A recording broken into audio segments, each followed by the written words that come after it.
A pastor friend recently told me about a woman who was beginning a new weight loss technique.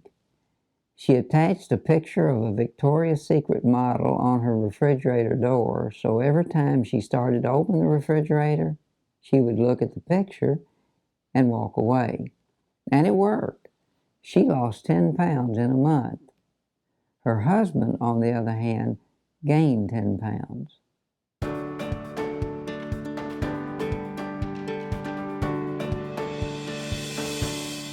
Years ago, I heard a story about a 12-year-old boy who lived just outside a small Midwestern town.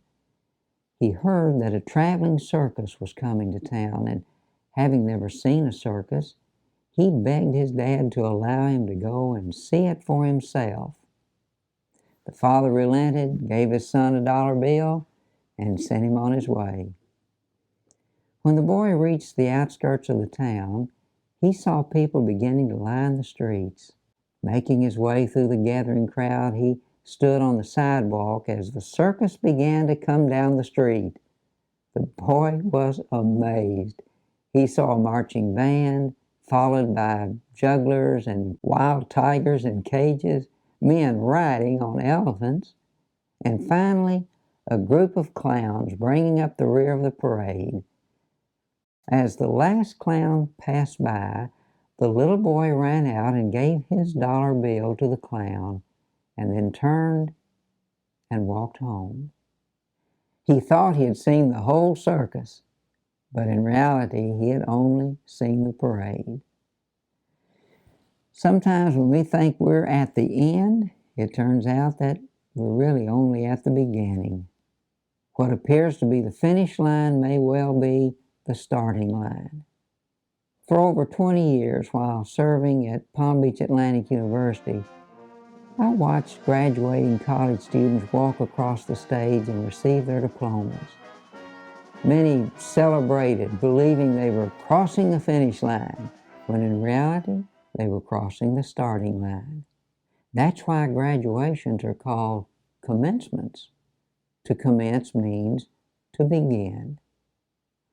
The Apostle Paul, knowing that his own death was approaching, wrote these words to his young friend Timothy: I have fought the good fight, I have finished the race, I've kept the faith.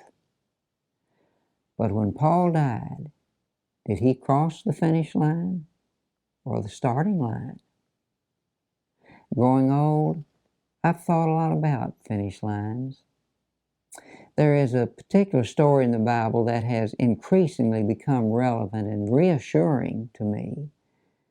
The Gospels tell that Jesus often visited a friend named Lazarus and his two sisters, Mary and Martha, who lived in the small town of Bethany near Jerusalem.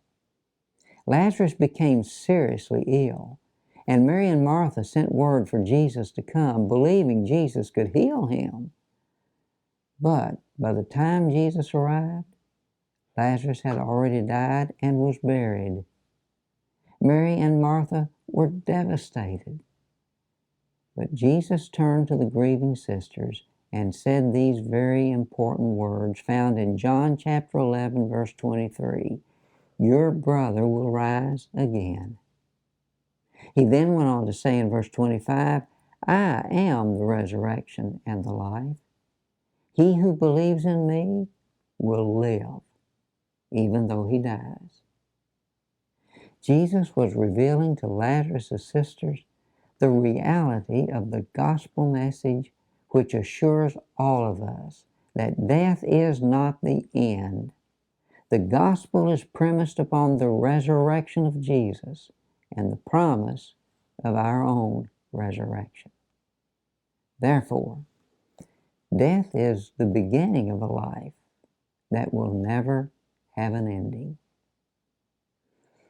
As a young man in 1728, Benjamin Franklin composed his own epitaph that reads, The body of B. Franklin, printer, like the cover of an old book, its contents torn out and stripped of its lettering and gilding, lies here, food for worms. But the work shall not be wholly lost, For it will, as he believed, appear once more in a new and more perfect edition, corrected and amended by the author. If you're growing old, as I am, I wonder, do you view death as the end or just the beginning? That's something to consider.